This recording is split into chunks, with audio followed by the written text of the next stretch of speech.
Welcome to the Decent Crypto Podcast. Today is November 2nd. We are here with Patrick Bush of Van Eck. Thanks for being here, Pat. How you doing? Hey, I'm doing pretty good. Used to listening to the pod at like 1.5x, so it's odd to have everything slowed down. Yeah, I hear that quite a bit, and I'm like, I don't even know how you can process that. Like, I can't think in 1.5 speed. I don't know how you can listen to my voice in 1.5 speed. It just seems so jarring. Well, yeah, we appreciate you coming on, Matt. Hello. How are you? Hello. You Yeah, guys are very actually excited. this is the first time we're talking, so you're actually the one that set this up. Yeah, I mean, so Pat's been trying to get me to do the Polkadot deep dive for like over a year now. So I'm what they call a raging pokosexual. Yeah, I used to be, but not anymore. Sorry, is Polkadot. Wait, is the so Polkadot? Yeah, yeah. Go ahead. no, like I'm fascinated by your fascination with Polkadot. Like, what is behind that? Like, what's the deal there? Um, I think it's part of the legacy of when you first come into the space and you first land something really interesting and you see Ethereum and you see usage, you're like, okay, there's problems with this, like what's going to solve this? And for whatever reason, I gravitated towards some of the speeches of Gavin Wood and some of the things he wrote, and then I saw like Polkadot's framework, and it just made like a lot of sense to me to have this kind of chain concept that all connected through a bridge, and it seemed to like solve for a lot of problems that were happening on Ethereum. So that's kind of like why I liked it. And I don't know, it just seemed like non-consensus, which was probably not true, but it seemed like no one was talking about it, which probably meant like, hey, this is a big money trap. But anyhow, When was When was this? Yeah. yeah? so I I started in the space like in 2015. The boss of my company, I was a prop trader, and my firm got taken over by another firm. The guy took us over was this dude that like was a Bitcoin OG. He did like one of the follow-on pizza trades. But anyway, so I got involved in that and remember like reading about the founders of Ethereum and just like learning, oh yeah, Gavin Wood like coded Solidity like over a weekend. Like that was pretty sweet. And I kind of shelved that. And then the ICO talk for Polkadot came out. I didn't participate, but I was just like looking at BTC and ETH as like an asset to trade. And I just did trading of that until like 2020 when things started like taking off. And I remember like Polkadot was finally going to launch. I was like, oh, I remember this. So I started looking deep into it and how the ecosystem would go and just potential for different projects building there. And it was kind of a cool concept, this parachain concept that the projects would launch. They would actually not take your tokens, they would just borrow them, you get them back. And so you kind of lock them up in the meantime, like, the project would build and do its thing. But there's a sneaking suspicion in my mind that that was in part because it allowed like the VCs to dump their dot, but what we could do. Yeah. So this is like so the parachains themselves, they have to buy tokens to lock them up in order to secure their slots, right? And so that's what you're Because saying is anyone like could the do it. VCs dump onto projects. Well, no, it was more like an argument for like dot. Like if you just remove a lot of supply of the dot, you have a lot less people selling. And so it was like this helps number go up kind of stuff. And then so it was more like the dot VCs. But I did meet a VC today that said he made a 20x on his initial investment in Akala. And Akala was a complete dumpster fire for everyone involved. Like it got hacked, it didn't work, it was slow. Part of that stems from like lack of support from Parity. Like Parity really, for lack of a better term, Munsoned it all. Does anyone know what Munson means? No. No, of course not. I'm like an old man. So like it's from the movie Kingpin, and Bill Murray plays this bowler. I think his name's Munson, and so he like ruins his career and reputation so bad that becomes a byword for like destroying like your reputation career, or just messing up really badly. It's a really good movie. It's really funny. That's a solid like under the radar like mid 90s comedy. That's good. I gotta check it out. So Parity really like messed with the ecosystem there. I didn't realize Parity was involved with Polkadot. I always think of it as this like Ethereum client developer. Oh, dude, no, what? Yeah, that was like the whole entity building parody. like, or sorry, the billion Polkadot. Like Parity is the one. Like Parity built Substrate and built Polkadot as this framework to solve for the scaling issues of Ethereum. And it sounded cool. Like, you'd basically offboard data availability and execution to the parity chain. So the parity chain was like an L2, and the L2 would do those kinds of functions. Polkadot was the relay chain, and essentially it'd be holding the state commitments and guaranteeing them so that you could bridge across the different parity chains. So Polkadot itself had no smart contract functionality. It was more a function of like all these things on it were building and have their own little parachain, um, which is similar to Cosmos or Avalanche now. Like the concept has like been taken a lot, but the whole idea was a unified bridge that brought everything together and a token that kind of powered the system and gave it security. That was the whole point. Yeah, it was a really cool vision. I feel like the security assumptions behind the relaying and like the state commitments and all that were never like super clear to me. So it's like, is it similar to IBC where you have to just like trust both sets of validators, or like when something get like if a state gets committed to the relay, like the Polkadot central relay area, um, and the validators are like, actually, that state never happened. Let's roll it back. Like, what happens at that point? I'm not quite sure about that component. Like in the architecture as I remember it, when I haven't looked at this in a long time, and it's really complicated, was essentially the local validators and the pair chains. They were called collators to make sure you didn't confuse them with the validator on the main chain.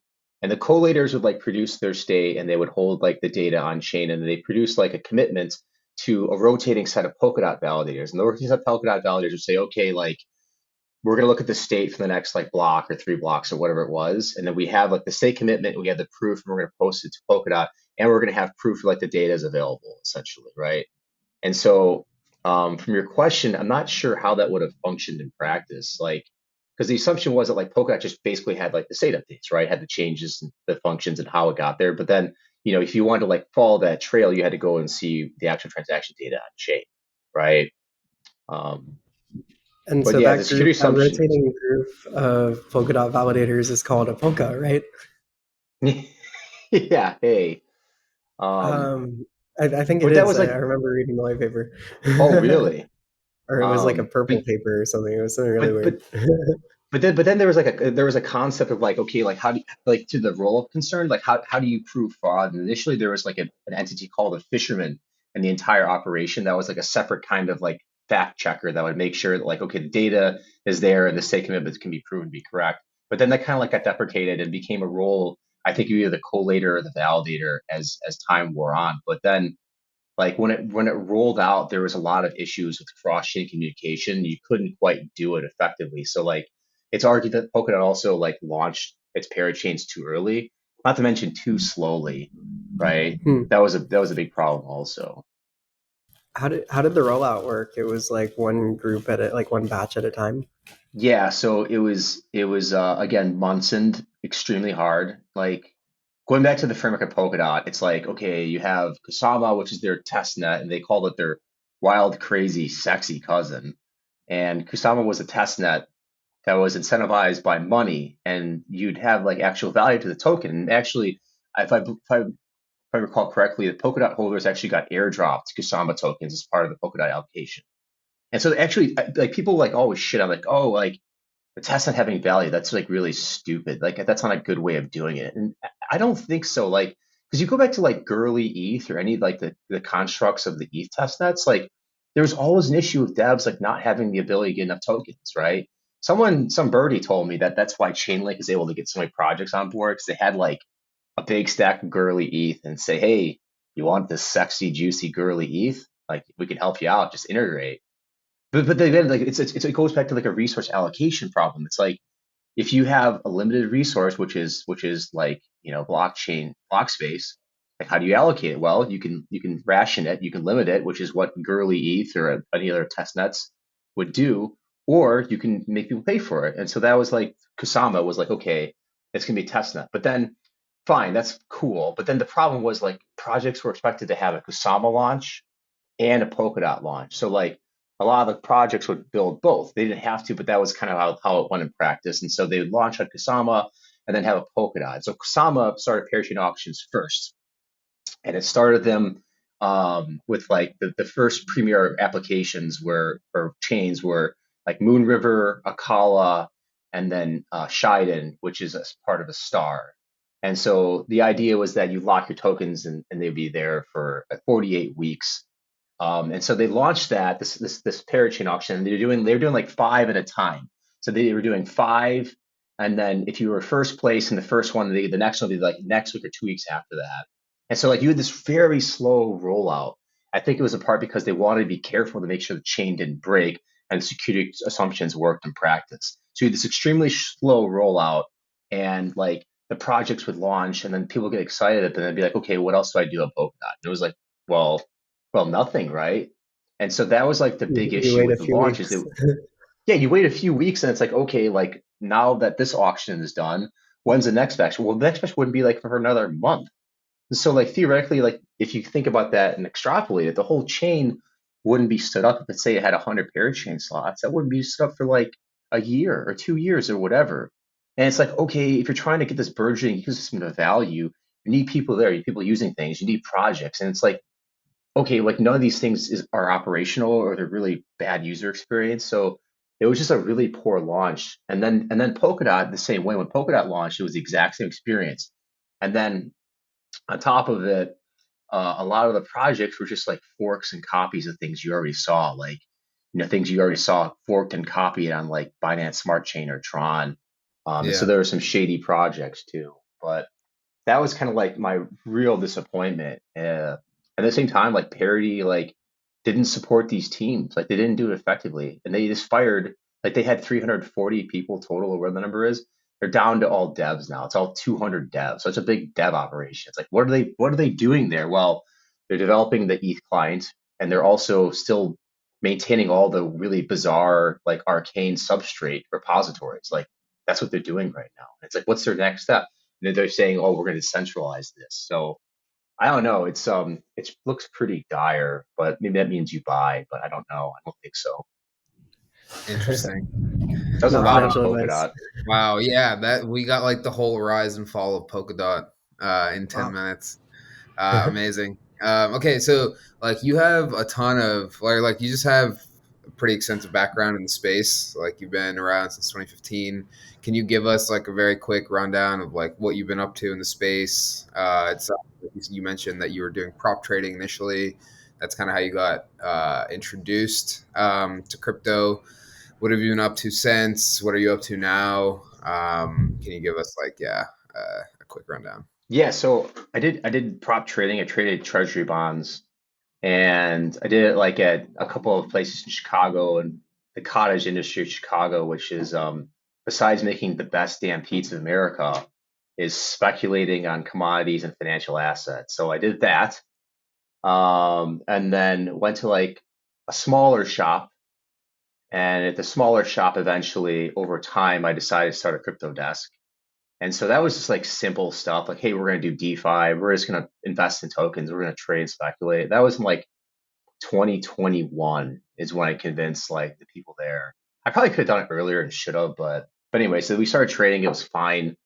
I was at the same Yeah, time still trading 2021 was a bonds. great time to talk people into crypto.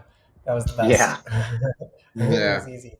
Sold itself. yeah, yeah. It was a good spot. And then it was a good spot for like the time period. Everyone was so excited, and that was when SPACs were cool too. And so it'd be like, oh, do I trade crypto today or the SPAC? If I'm being really speculative.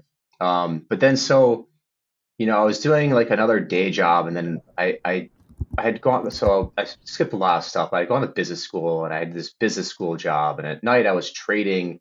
And then at night I was trading crypto. But really, what that means is my business school day job was like very low echelon. I'm sorry to say that. I just didn't have any work. So I got really into crypto, and then I knew a lot. And then I saw a podcast. It was the Define podcast, and this guy named Matt Siegel was on it, and he worked at Van Eck. This is like August 21, and I wanted to get in the space. And his story was like, well, I was a reporter at CNBC, and I wanted to get to the other side. Like I didn't want to report finance. I wanted to make it happen.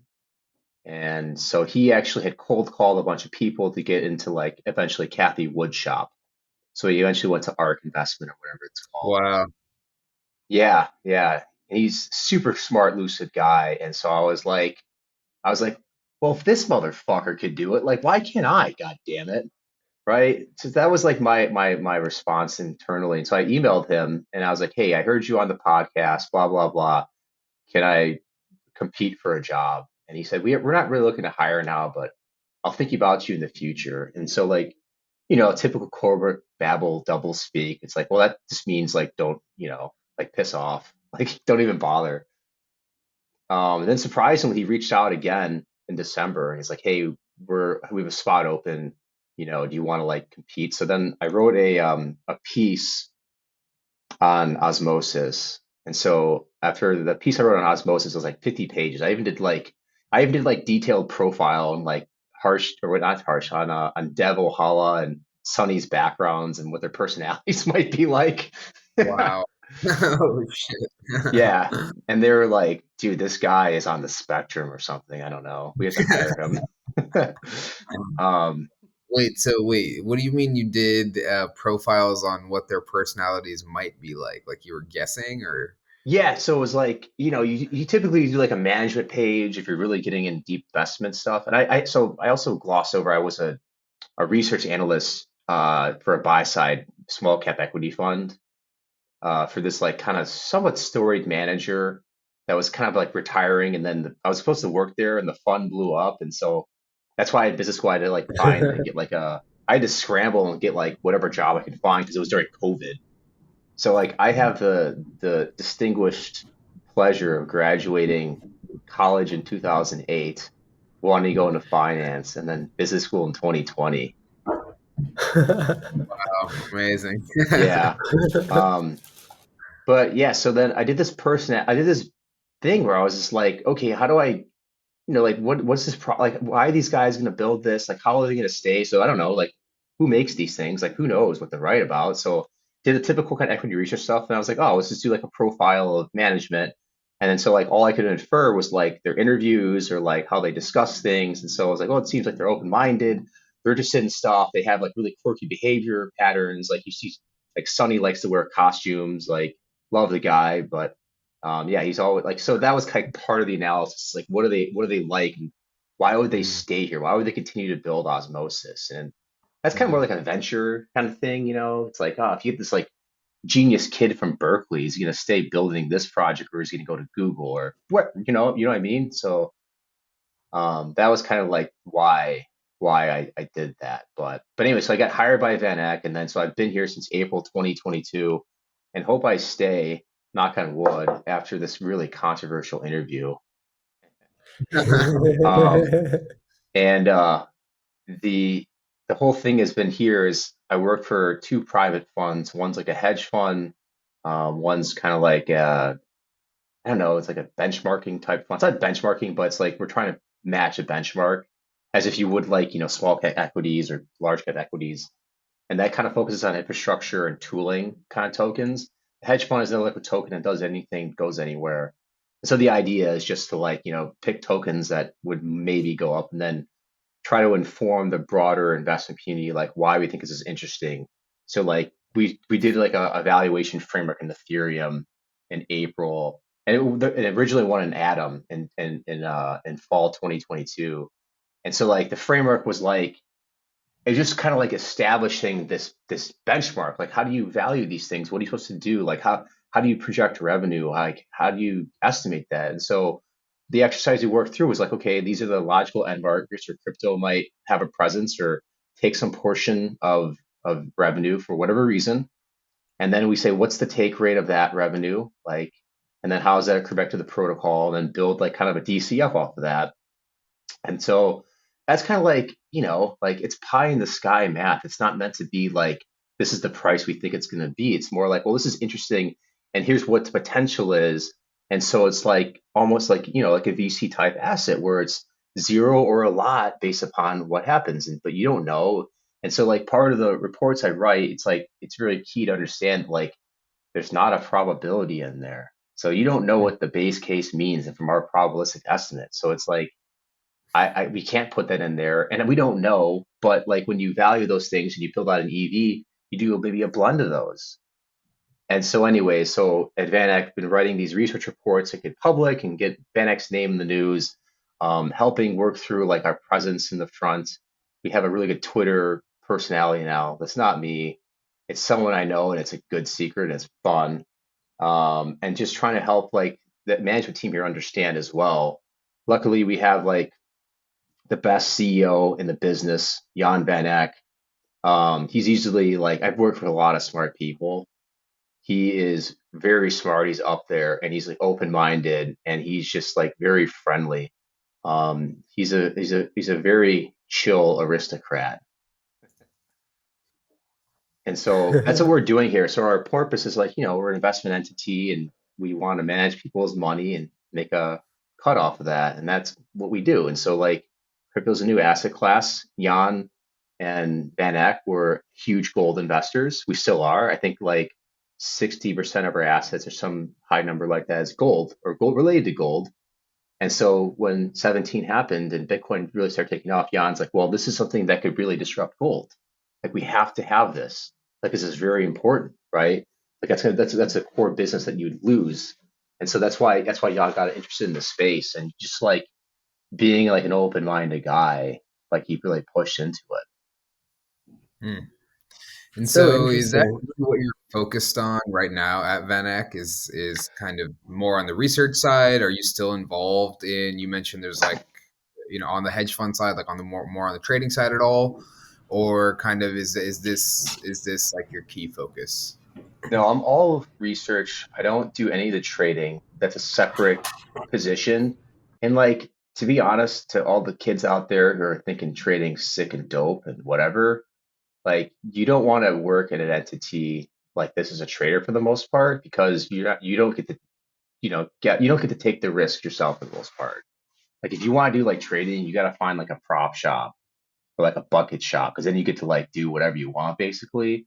I mean, you might fail. I mean, it's most likely you'll fail, but you have to like do it. But like here, it's like trading's like it's more of like a rote job where like PM tells you to buy X Y Z, you get it done, and then you do a lot of back end paperwork.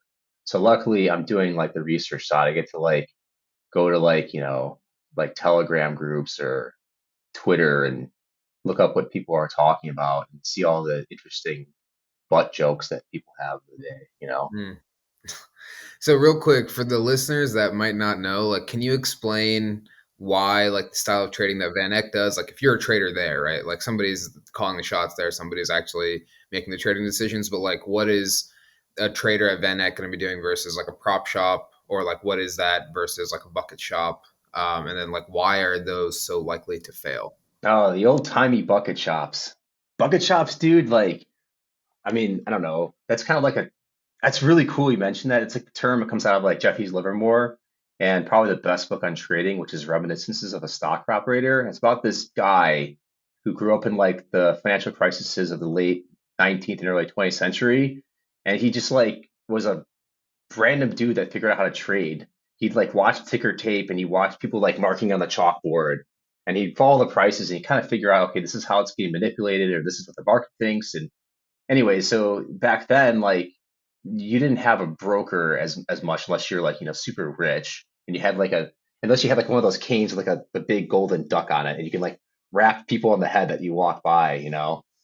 But you go to like a bucket shop and the bucket shop would kind of like back you and then you get to speculate on the numbers and you look at the ticker tape and you'd be buying like I don't know like Coca-Cola or whatever company was around back then, General Motors. And yeah, so prop shops like kind of grew out of that but kind of didn't. But anyway, so like the essence of a prop shop is like it's just some rich guy with a bunch of money and he's like, okay, I used to trade. I'm going to teach you how to trade. Here's some capital. I'm going to teach you a few tricks. You got to figure out the rest on your own. And then you make money. And so it used to be like in the old days, like if you go to like the trading floor, everyone's screaming at each other. Like you look at that madness and there's actually like, of course, like any other chaotic system that you see from the outside, there's actual order. And so typical order would be like there's market makers, there's locals, there's people who are trading on behalf of institutions. And so like the locals would sit there and they would try to like figure out how the prices were going and then gamble accordingly. And so they would like watch the flow guys, they watch the market makers, and they think, okay, like sentence XYZ, I'm gonna buy it, or I know I can offlay this risk somewhere else, blah, blah, blah. And so like the prop scene in Chicago grew out of like the market makers and the guys who were locals or speculators going upstairs and starting to like hone their craft and coming downstairs with like either like really good sense of the market or they start working with like computers and like graphs and charts. And so you hear someone like, Don Wilson, that's how he got big, was he was one of the first guys that really optimized like options and mathematics. And so anyways, I've explained this like whole prop scene that's taken way too long, but the idea is like in prop, like you're taking money on behalf of like the guy in your fund and you get a cut of that. So it's eat what you kill mentality. And so like you're really trying to like figure out like what your edge is. Your edge like that you understand like how to price things better, like Don Wilson did back in 1992 and Ken Griffin or whoever else. Or maybe you're faster, or maybe like you understand something about the market no one else does. And so that kind of business is like very much the best take all the winnings, right? Like, so it's really hard to win that business because not only are you competing against people that are really smart, you're competing against teams of them who are really smart, who have optimized the ways of doing things. Like they shuffle the deck in such a way that they have a higher probability of winning than you. So like they don't even have to be right and they're gonna beat you. Like they just have to like have better market making skills. And then they have teams of researchers, quantitative researchers that are out against you. Doesn't mean you can't win, but it's just like extremely hard to do that consistently for a long term. And so that's like the prop difference is like you're literally like a guy like in an office, maybe you have a team of like, other nerdlingers who know statistics really well, and you're like, oh, we're gonna model this kind of product and we're gonna see how it translates to another product, or we're gonna trade a bunch of products together and whatever, right? And so the idea is just making money with the capital and then covering the expenses of your connections. But it's just hard to do that and win consistently. That's like contrasted to like people who trade flow or trade on behalf of institutions, where like if I'm prop, I'm sitting here, I don't know what's going on in the markets besides the numbers on the screen. Maybe I hear like CNBC or read Bloomberg, and the guys who are trading flow, like, are guys who are trading for institutions, like they call their broker at Goldman, they call the guy at Merrill, and they're like, "Hey, what's going on in the market? How do you see these things?" And the guy would be like, "Oh, well, this guy is selling $10 million of Coca-Cola stock and or whatever, right?" It's not going to be like that specific, but there's going to be more of a sentiment, more of understanding, like more of a pulse. But at the same time, though, information flow, the trade-off is you're not there like making money. You're just placing orders for clients for the most part, at least in the paradigm it is now.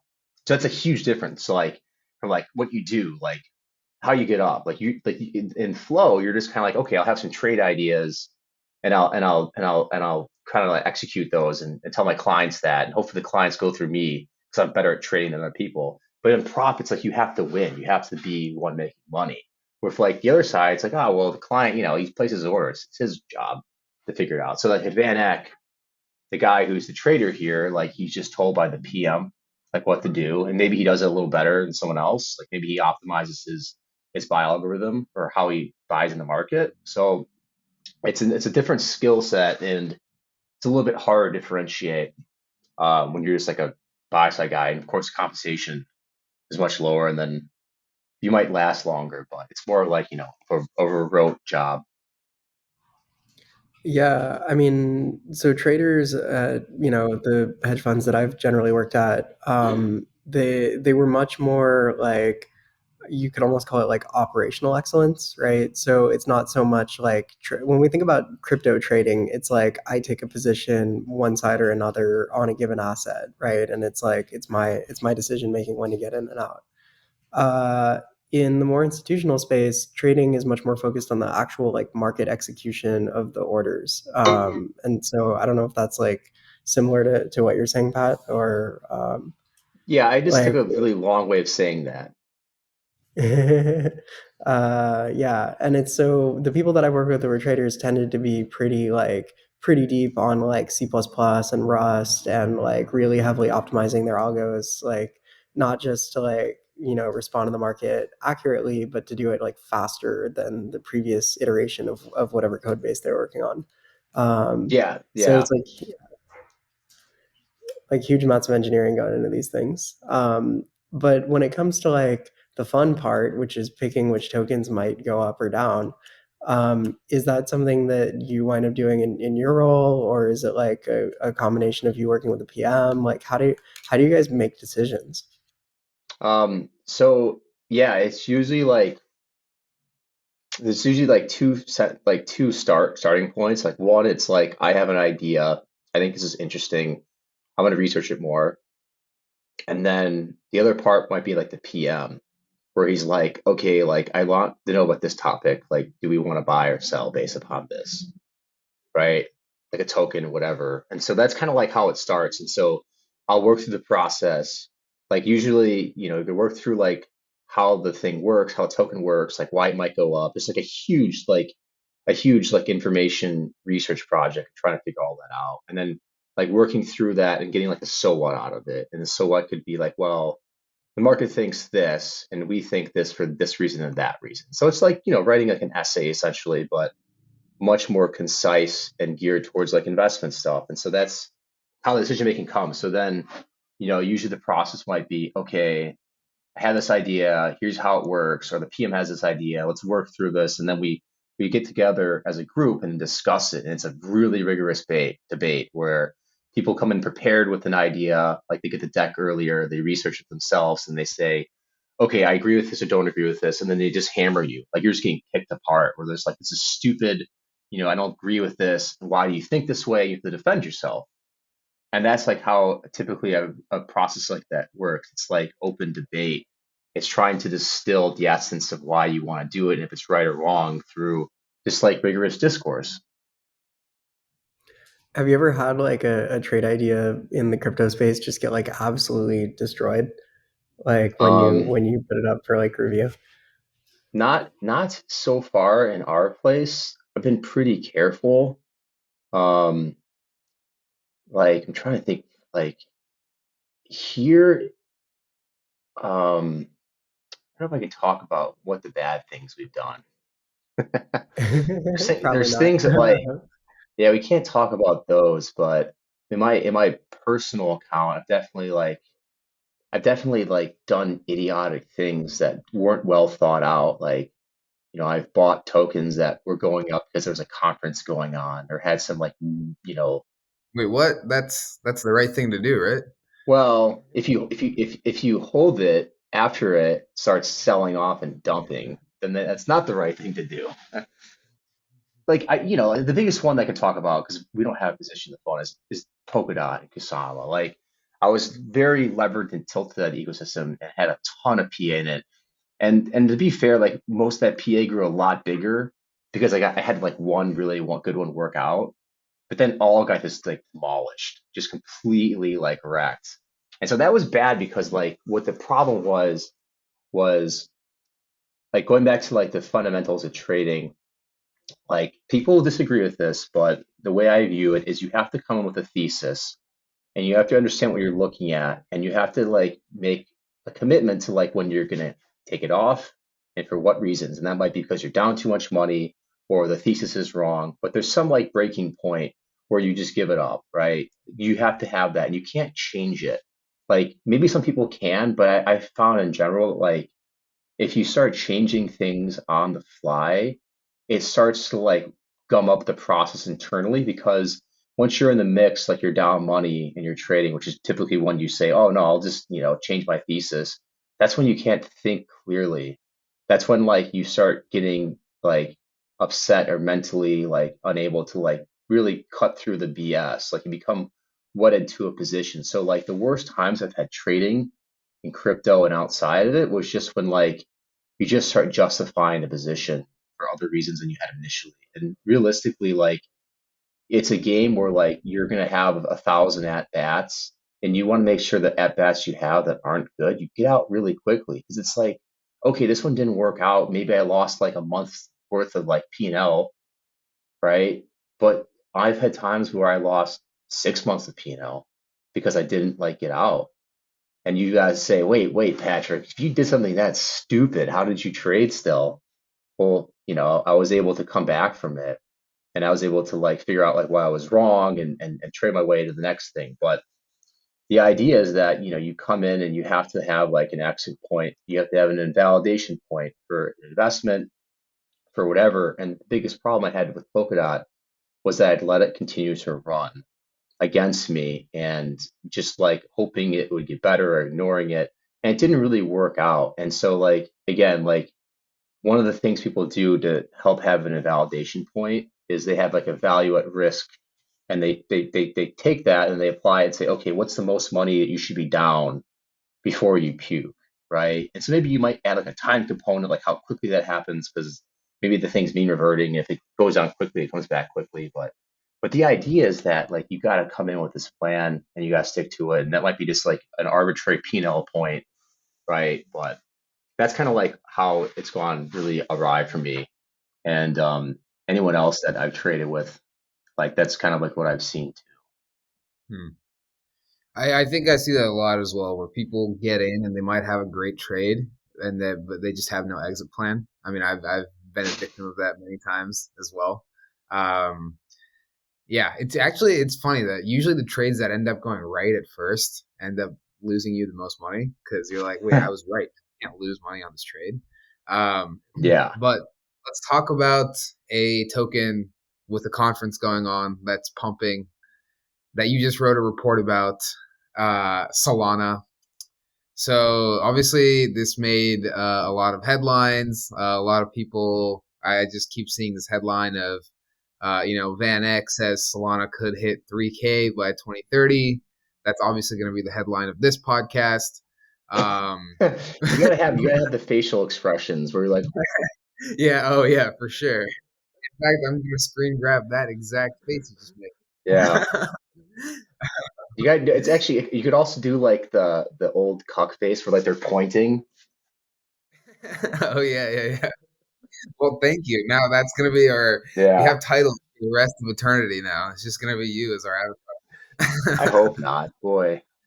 It's like The faces. 2027 or the year 2022, 27. My great great grandkids look me up and it's like me like doing that. That'd be awesome. Yeah, of course. Well, they'll have like an AI like hologram of you just like doing that like right in front of them. Okay, so Solana, you wrote this report. We were just talking about it, going through it before we jumped on. It's very thorough, very detailed, very neutral as well. I think it does a really good job of kind of laying out all the possible scenarios. Can you give us maybe to start kind of what made you want to go down the rabbit hole of Solana? I'm sure you've been working on this for months. Um, what kind of interested you about this ecosystem and why now? And let's just start there, and then we can get into kind of your process. Yeah, uh there's this guy I know who really likes it, and his wife's boyfriend wanted me to look at it because like that's all Solana guys. They all have like wives with boyfriends, and no, I'm just kidding. We should probably cut that part out. Man, this Solana, man.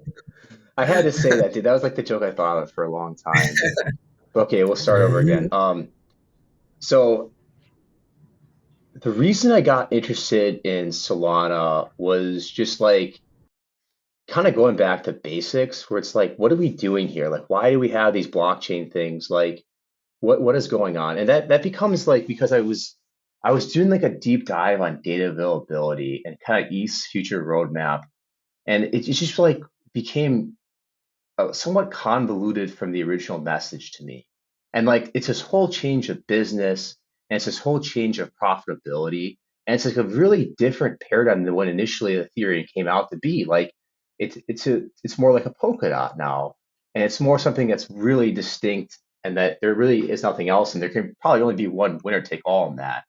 But then like like as a user of blockchain stuff, someone who's like use everything from Aave to Akala to Osmosis. It's like that's all that matters is the user experience. And so looking at like consumer applications and things that could be built, it was like, okay, where can this be done? Like Solana, absolutely. But like, why? So that's how it kind of began, was like, we want to do something that solves for a problem for users. And it seemed like Solana was always doing that. And like people like would take issue with like the Solana phone or whatever, but it's like that's really cool. That's like interesting. That's like exciting. That's like taking risk. Like We tried to that's buy it at the hackathon and they literally sold out. yeah, yeah, yeah. And so it's always been like, to me, like if you want to have like the primordial soup to build like the sweet killer app, like you want to have some place where you can do the most stuff, the quickest, the fastest, the most potential. And sure, there's lots of problems with it. But that was kind of why I got interested in it initially. Like we've all had, like I did like a valuation on it like last summer, and then it blew up. And being a Polkadot fan, I'm like, oh no, like the chief backer is gone. Like a lot of the tokens that were supposedly backed got destroyed, like Soleil, BTC, whatever. And like this looks just like Moonriver and Moonbeam dying in Polkadot when they had the Nomad hack. And so I was like so bearish on it, and the market was bearish, and then it came back. Like it survived. It was incredible, right? Like this thing was destroyed. The devs were leaving. Everyone was crying. Like Sam Bankman-Fried was gonna dump like 60 million Solana tokens, and then all of a sudden it was like, no, bro, like bonk. Like totally to his credit, the raddest surfer crypto bro in the history of rad surfer crypto bros was like, no, man, like this is gonna continue to go. We're gonna build Fire Dancer. It's gonna survive, right? And so that's like, I think, a strong narrative that you don't see elsewhere, and that's part of it. So it was those two things. What do you guys think Wait, about okay, that? going back to it, can we, because I think there was a sentence at the start that really blew my mind. It came out of looking at data availability. Yeah, Yeah, That was I where, was actually going to wow. ask about that too. yeah. Well, because it's I like totally get it. it was like, because the question was initially like, okay, if you have this like Frankenstein Ethereum monster, where you're gonna have like this modular stack, and you're gonna have like volitions or validiums or whatever like the new discourse in calling these things is, then you have like this really bizarre construct where it's like, okay, what's like the actual capacity to, like what's the layer that's gonna break down the fastest, right? Is it gonna be like transaction throughput? Is it gonna be settlement to Ethereum, right? Or is it gonna be something else? And so like data availability was like part of like that calculus and equation. And then it was like, I saw this report by, I forget who it was. I'm really sorry, guys, but they wrote something about like, no, Solana has like super high data throughput. My PM's like, no, how does this compare to DA? How does this compare to data availability? And I'm like, well, actually, it's not the same. Like, started going down like the mid curve like route, and then it occurred to me, I'm like, no, no, no, this is reasonable. Like, if it could like whatever the data might be, like that matters a lot. But if that's like if the whole Ethereum Frankenstein apparatus can't replicate what Solana is, and like, what are we doing here? Like, what can be built that's interesting? And so that's why I really started.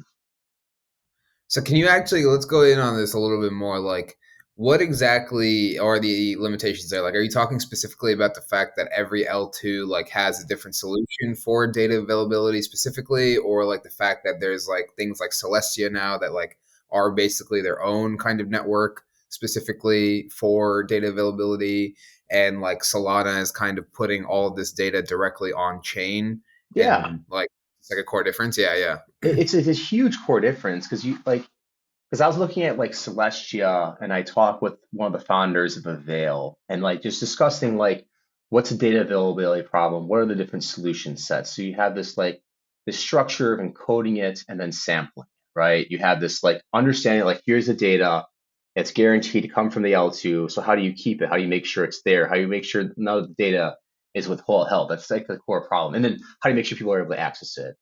And so like that was interesting, but then it became like, okay, like how are these things comparing? How does like Celestia Veil, EigenDA, like how do they compare? And then how does it compare to maybe like, I don't know, like an espresso, where the DA is kept in each one of like the decentralized sequencers, right? And so they become like, they became this like throughput argument where it's like, okay, maybe a Veil could do a block size of XYZ that corresponds to however many transactions, and maybe those transactions um, become compressed in some capacity. And then it became like, okay, like, well, what are we really looking here? Like, what is this system? It's like you have to do all these different things. Like you have like the transaction coming through, it has to make a settlement on chain. You have like certain security guarantees that change based upon what portion of the settlement you are, and then where the data availability sits. And it's like this is a really convoluted structure. And like the essence goes back to like, are you able to get these transactions and make them worthwhile? Are they able to interoperate? And if the L2 structure, you have to have these bridges, and the bridges have different trust assumptions, and thus you have some kind of like, you know, unified ZK layer that someone I might know might be building, right? But that was the whole reason why it was like there's a lot of things that don't make a lot of sense, that make more sense from like a monolithic standpoint. The modular convolutes the message. Maybe there's like a narrative we're missing where everything's modular. Everyone talks about like different components of the stack. It's like, well, back to like, outside in the real world, like think about like Tesla and how it's able to do what it does versus like a Ford, right? And now I'm not exactly sure if Tesla does like make all the parts. They probably don't, but let's assume they did, right? They're making all the parts of the car, the high cost parts, the cheap parts, right? And they're putting together, and versus like Ford like it outsources all the part construction. So even like the high margin parts, like those are going to come and be sold to Ford, and Ford like remits it to the customer. Like from a margin standpoint, like the Tesla probably model is probably going to remit more value than maybe like Ford model. And so I don't know if that really corresponds to Solana, given its focus on very cheap transactions and abundance of block space. But that's kind of like the logic I was thinking through, and I'm still not sure, to be honest. So I had these debates with my PM, but that's kind of like how we started. It was like, okay, like what makes sense here? Like this is all very convoluted. Um, does that make sense to you guys, or what do you think? I mean, I'm fully on board. So, like, I don't know if you listened to our hot takes of 2023 episode, but one of my hot takes is that the modular blockchain thesis is a VC scam. And the idea is like by modularizing each component, you can have a separate token, and VCs have like a mandate to invest in tokens at like pre-liquid valuations, and that's just like a pretty good racket. And so if you have, it just gives you more things to invest in, right, as a VC. And it's part of like the privatization of all, investment opportunities that's been happening in the US for like the last 20 years, right?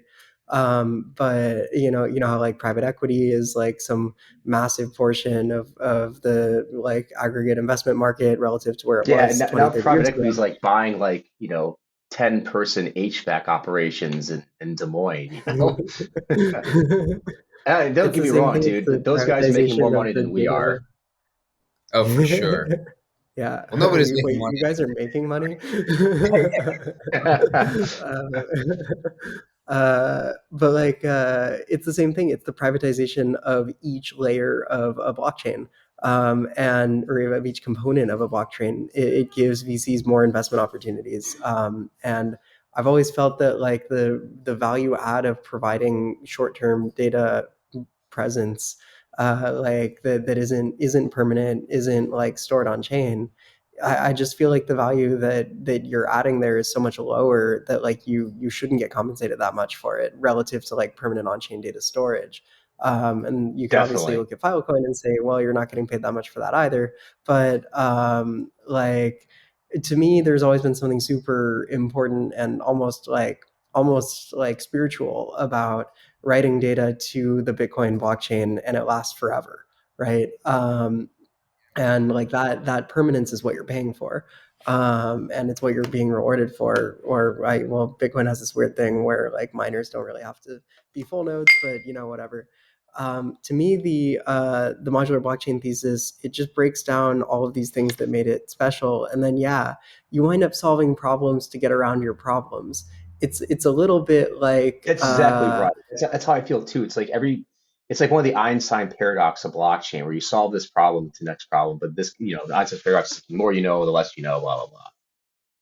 Yeah, it feels almost like people trying to build a, better shocks into a car so that the car phone gets better service when like someone out there is developing a cell phone. Like, and to a degree, you kind of do get sick of it. You're like, reject modernity, embrace tradition. Like Solana always worked pretty well. Like it broke down sometimes, but when it works, it's a great user experience. It always I'm works curious. great, except the times when it doesn't work at all. But when it works Yeah. the best. Yeah, I think my boss would probably say the same thing about me. uh, uh, the one question that I have is like, what do you think about the Move VM based solutions like Sui and Aptos? Do you think that they're competitors to Solana here, or do you think like the communities are just not there? I think they are certainly competitors and they have very well-funded backers that want to like build an ecosystem there. And so to me, like those might have potential. Like the biggest problem with those is token unlocks, of course, and inflation. And just like the distribution of the token, it's terrible. A lot of it goes to like VCs and private investors in the team. And it's not what you want out of an ecosystem. Like it just seems like it seems very greedy and grubby compared to like the initial allocations you saw in crypto. Like it's completely flipped on its head. It used to be like, 10, 20% to like investors a team. Now it's like the inverse. Like that's illogical. But though they have a chance though, like, they have cool stuff. Like I don't have enough technical like depth on either like how precisely moves works. But from what I understand, like you're building into each transaction, like you're specifying up front what state you want to touch, right? And so Move has like a lot of potential as well, just because it's able to do like more processing capability. Like you even saw it, like I think it was Aptos. Was it Aptos or Sui? I can't remember which one, but it did like 60 million transactions in a day during one of like the NFT launch or something along those lines. That's a lot. Yeah, I think that was sweet. Yeah. That's the highest Yeah, I've I mean, seen of anything. yeah. Um, I guess that is like the extreme version of like, well, I don't know. To me, it's also like how much block space do we need for the current state that we're in?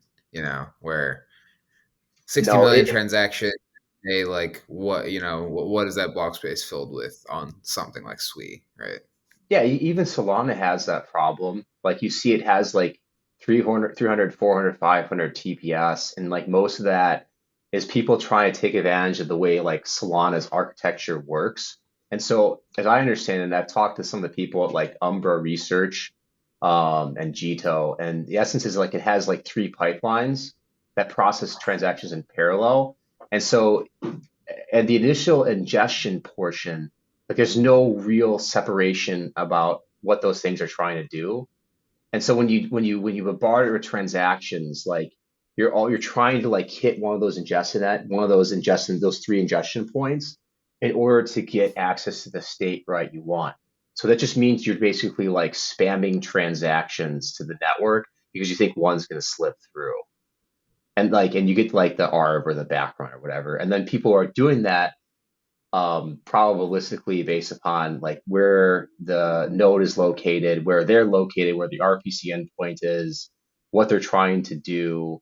Like you go back to like when I was a trader at CME, like there's these different connections to the exchange, the CME exchange called iLink. So not only did you have like a co-location of a server, you had like a message pipeline and so people would probabilistically guess like, okay, which one's fastest? And then the game theory came in like, okay, if this one's fastest, what about during like a high contention state? What if there's like tons of trades going on? It's like NAR farm payrolls. So everyone's gonna go to the fastest one. Maybe you want to go to the medium one, right? And then how do you send those messages? Like how do you do all that? And so like that kind of like relates back to like the transactions on these chains where it's like the block space is priced so cheaply, you're effectively allowing people to do like a lot of spam to just make like, a few cents because it costs you like 0.002 cents, right? So it's like, okay, well, like goldfish grows to the size of its bowl, people will do things, go for arbs until the cost of that arb. And so that's like what you're seeing in like Move or Aptos or Sui. And that's one of the problems. Is like you need to have a balance between like the civil versus like the block space costing too much for cool activity. Hmm. Yeah, I mean, I think we'll probably see this with layer twos as well, but it'll be much weirder, right? Where like Solana has an interesting, like complicated transaction like forwarding model where like your transactions only go through to like the next three block producers or whatever. And to your point, Yeah, there's the like next three several leaders. lanes they can go through. Yeah, next three leaders. And I'm sure if you're like specialized in like it's like you were talking about with like being on the floor, right, of the exchange, and like everyone's shouting and it looks like just kind of chaos from the outside, but from the inside, if you're going to the floor every day, if you're like actually routing these transactions, mapping out the networks, and you know geographically where the leaders are, like then you probably have like a very intimate knowledge, and you can make money there. Whereas with like the layer twos, they're like single venue, right? Like with I'm sure global load balancing, but I'm sure there's like little things to do better or worse there, like when you're trying to submit an ARB transaction or something. Yeah, but dude, and you're that's assuming a neutral entity. And so that's a key assumption. Like even back to the Meyer days, there was off-chain agreements, like, hey, my order is coming through, put me in front. And so something like a Solana, like there's potential, and I don't want to speak to it too much because I'm not 100% sure. This is more of my like supposition that there are entities that like because it's continuous, like have like a little patch on top of whatever Solana client you run, like give them like a first look at the transactions coming through. That's my Interesting. supposition. Yeah. And then like they can insert their own transactions because it's so fast, it's so continuous. It's not like, a 12-second block where okay, I have time to work through what's going on. Okay, I'm gonna bid XYZ gas, everyone else is gonna do it, well, whatever, right? On Solana, it's like there seems to be a latency advantage inherent in that, and because of that, you probably have some sort of relationship with trade entities that is able to see like the flow. And I don't know what they do with it to be honest, but that's kind of like my you know like applying logic to what I kind of understand or learn. But like you, I'm cynical. Hmm. I mean, also the fact that like that a trading entity wrote the client, I think could give us a little bit of a push in that direction. Yeah, How important is fire dancer? I saw in your report it says something like it's like a 10x increase in like throughput. Is that real? That that's seems what insane. it might be even higher than that. They showed something along the lines where their six-threaded processor could do 6 million TPS. That was what one of the Wow. Kevin Bowers presentations was. Kevin Bowers is the guy from Jump. He's like the super giga quant genius that used to take all my fills in trading, probably. Um, but yeah, that's what it says. I don't know. I don't know like how it works technically, and I'm not a very technical person, though I try to be. And yeah, that's what's coming out, and I'm excited about it. But it's like anything else. Like go back to like early days, like Avalanche was advertising like 10,000 TPS using their DAG system in Goon's basement. So who knows like what this would be? Uh, any just speaking of Avalanche real quick, and then maybe we can wrap with your hot take. Do you see any path forward for Avalanche from here? Like, I try to ask everyone in the space about this because I just haven't been in that ecosystem for so long. Um, so Avalanche is taking an interesting nuanced finance approach. So they're looking at like people who are making so whats for businesses that want to build on Solana there, or sorry, Avalanche are like TradFi. And so like that comes from like the Southern architecture where all the entities that want to build on blockchain, they want to have some control over it. Like if you go back to like what JP Morgan or Goldman, I forget who it was like the problem with blockchain is if the transaction gets messed up or something happens, I don't know who to sue. And so that was always Stellar's use case is that we had this federated chain, right? You have everyone like who wants to run a node can run one, but you only trust certain nodes. And so that was kind of like the so what that applies to Avalanche in the sense that, okay, so like you have the subnet architecture, you have to just validate the C, P, and X chain, but you can do your own chain and you have to stake Avalanche to do it. And now they're taking that restriction off. And so when I talk to like VC guys, they're like, yeah, all these people like they don't want to spend X $1,000 like on the avalanche, and that's really the impediment.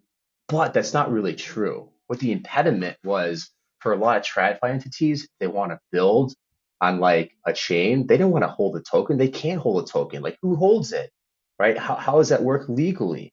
Like that's a really bizarre construct and a poor user like pain point. Like I have to hold this fluctuating value token. Like, how do I justify it to shareholders if I want to experiment? And that's like, like not a lot of money, but it still matters from a legal standpoint. You can't custody that. And it might even be a security, right? I don't remember like precisely how they came out on Avalanche, but I don't think any of these securities will, but someone in Washington might. And that's another issue. And so what they're trying to do is build a bunch of so whats for traditional finance for reasons like how they tokenize and when it happens. And then like they have the ability to run your own subnet that takes advantage of that. And so that's kind of actually a differentiated like way of going about it. Now, I don't know the probability of it actually achieving success, but they're trying really hard. So there's people building interesting things. One example would be like, let's say you tokenize like a money market fund, right? There's a lot of different ways to do that.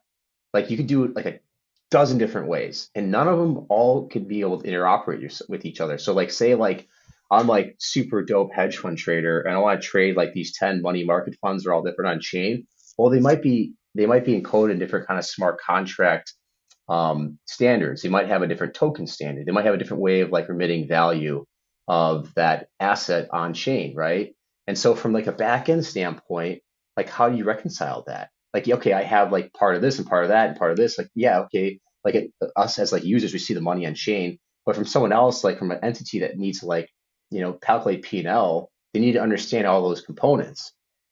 And so the point that I'm getting at is that like Avalanche is going at this through like this like high finance kind of vector where like, okay, there's all these things that need to be done for tokenization to happen, all these reasons why entities want their own blockchain. And that's kind of like their pitch and their approach. And will they be successful? I'm not sure. I don't know.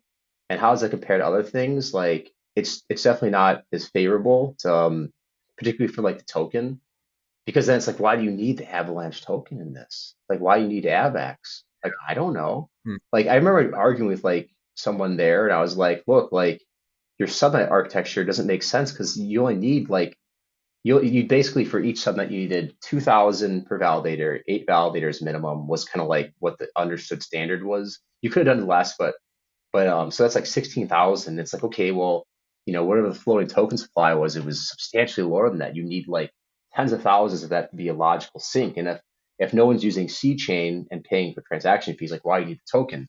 And so that's when it comes into like play, like, well, like an entity like Avalanche has two different kinds of components. There's actually Avalabs and then the Avalanche blockchain, the token. And the Avalabs, they have equity, like they accrue equity value differently, and it Yeah. doesn't always relate to the token. And so there's kind of always like in a lot of these labs entities, like we've seen this kind of play out with Uniswap, there's an interest that may conflict with token holders, right? And that's always been something that confused me in the space. I never got right? Like, what are these labs corporations doing? And so, what they're doing is they're going to be the chief service provider for that blockchain. Like, once it's decentralized, quote unquote, then it's like, well, we're going to be the one that builds the next thing, and then the blockchain pays us. Like, how that happens, like through a vote, seems kind of convoluted and tough, given what we know about on-chain governance. But that's the model. So, like, there's lots of different entities that do that.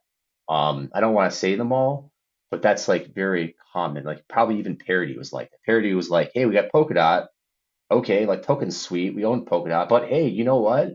Like if you're like Siemens and you want to build a parachain, like you don't know how to do that. Like you don't know what substrate is. Hey, guess what, Siemens? Like we got 200 engineers that know substrate in and out. We're gonna build this for you.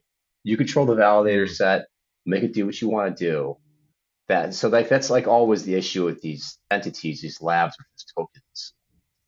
That's like the problem that I've seen. But yeah, Yeah. They Interesting. generally all operate that way too. yeah, Like it's yeah. basically across the board. Not Polygon. At Polygon, we have no revenue. We are actually just a foundation. Nobody has equity interest. It's just like we are just here for the tech. So we partner with like dozens of implementation partners, and they're the ones running that racket.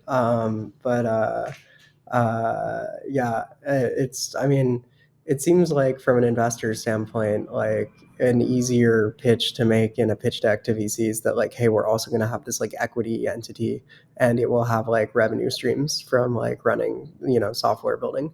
Um, Yeah, with Cosmos, it was different. They spun out like all these different. There's like three or four or five like service provider entities that are yeah. sort of I just like counted competing nine. for grants from the hub. Nine. Wow. In nine. Um, so it's decentralized, I guess, even though it's still like software services revenue models.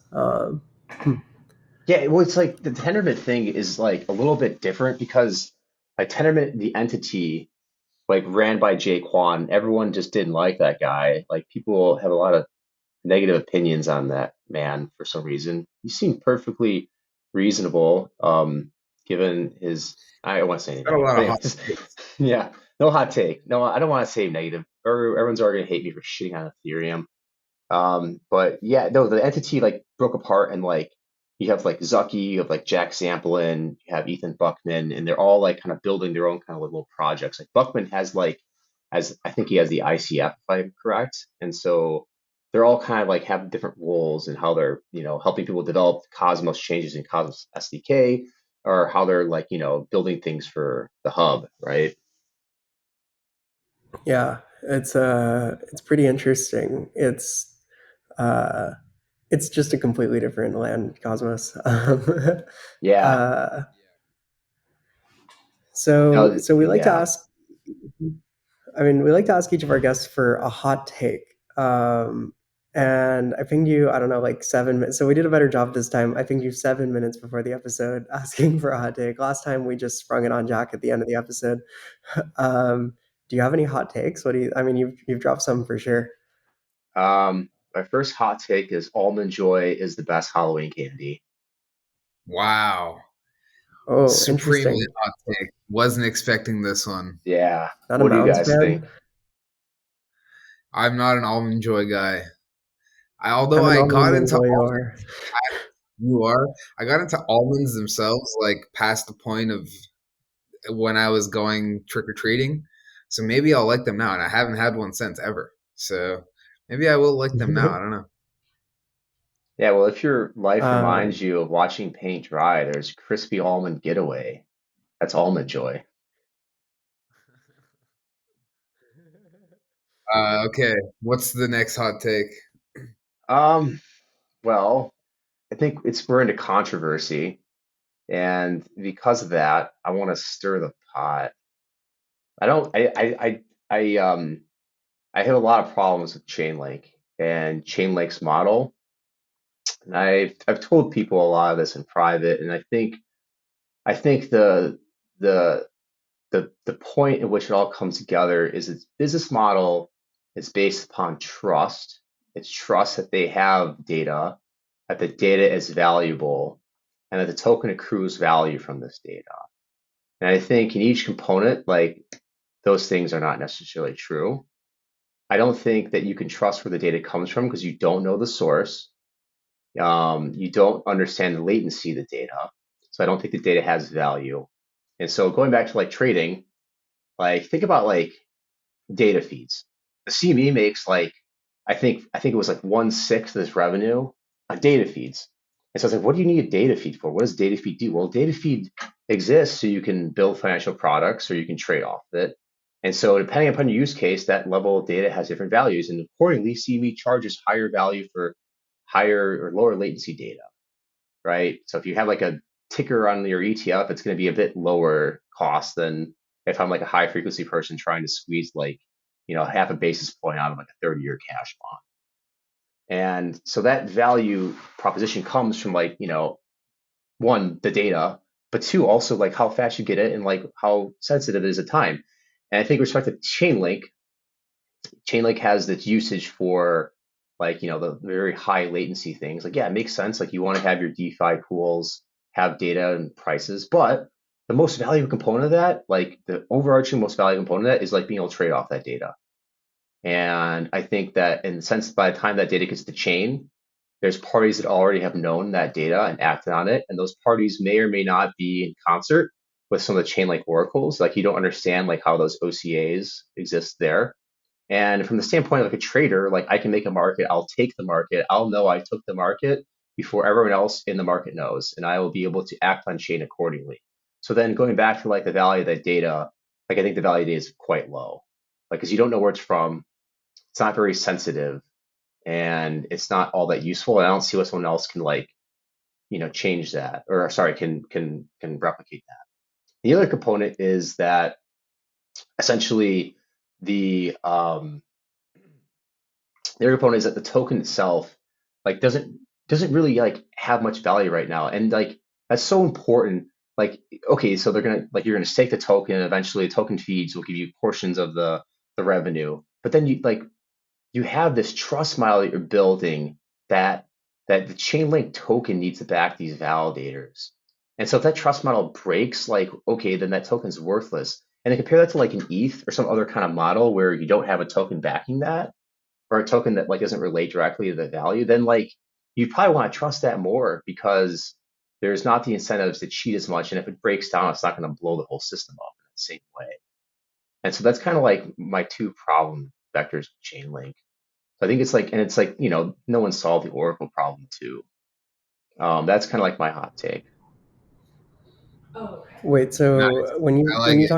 when you talk about the breakdown of trust and the staking of the token, what like is that people just like blatantly submitting misinformation to the chain regardless of like what the token what it does to their stake or It could be like if you're able to consistently lie and make money off like some other agreement that doesn't like necessarily deprecate your chain like token value, then you can do it.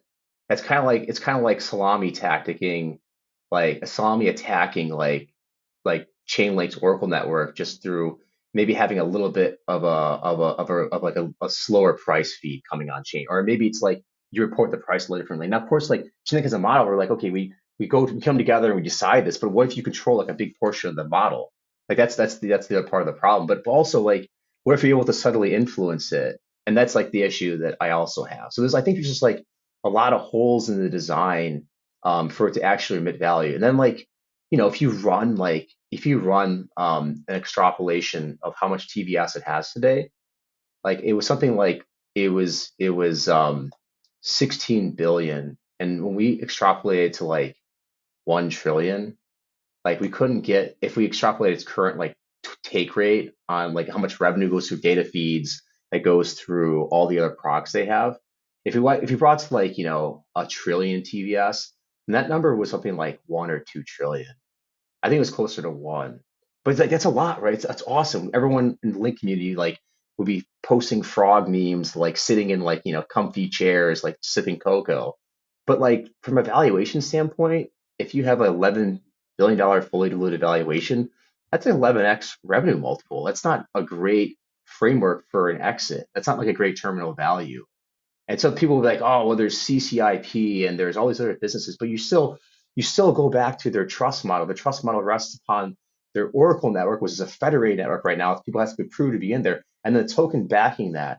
And that's like a very flimsy model. That's like it's like essentially similar to Terra in some standpoint, where if you have some violation of trust of that model, and the whole thing breaks down. Like it's akin to like false vacuum decay, right? False vacuum decay is this idea that like, okay, maybe the vacuum of space really isn't at the minimum it should be. Like maybe like physically like we're just in some kind of like suspension where we're not we're like something triggers it and we get to the real vacuum decay, then all physics blows up, right? And that's kind of like the premise of like why a lot of things might not be what they seem is how I'm going about it.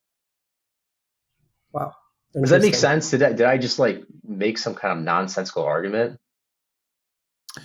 No, I think it makes sense. The question I have is, do you think this is like just a broad problem? Like, is this just like an Oracle problem, like in crypto, or can it be solved?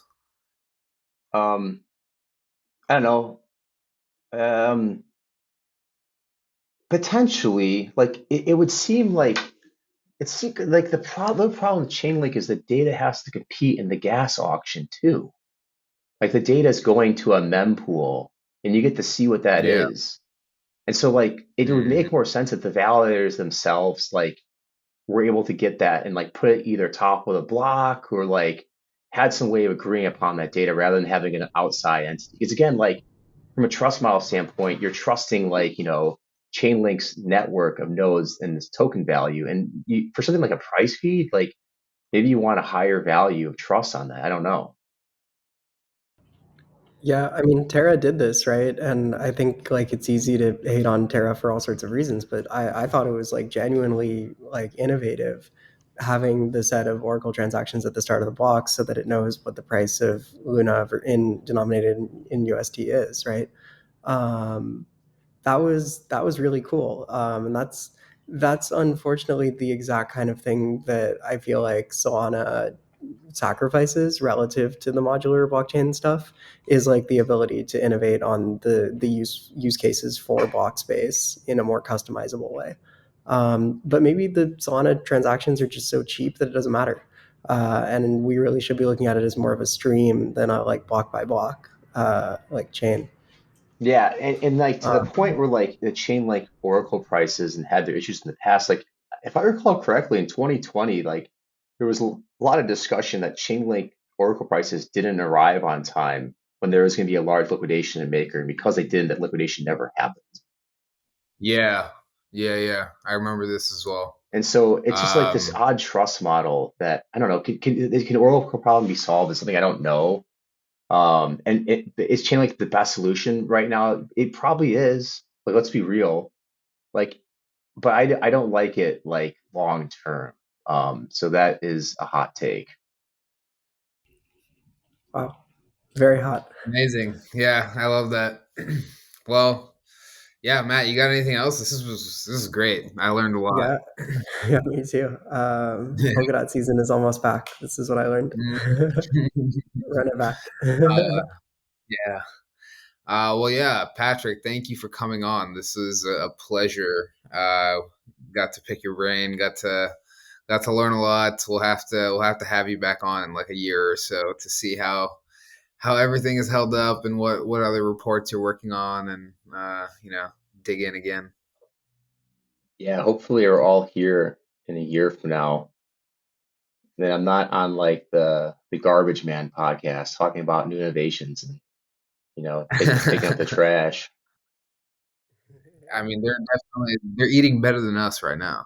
Um, Hey, people when six figures made was a lot of money. People were making six figures as garbage man near where I grew up. It's like, what? Really? That's awesome. I mean, going through crypto Twitter today, it's wading through trash anyway, right? That's a good description of my job. Yeah. Just looking for we're all gold. garbage. Hey, this All pizza right, box cool. called Uniswap has I love the pizza box. Um, cool. Well, thank you again, Patrick. This has been Decent Crypto Podcast.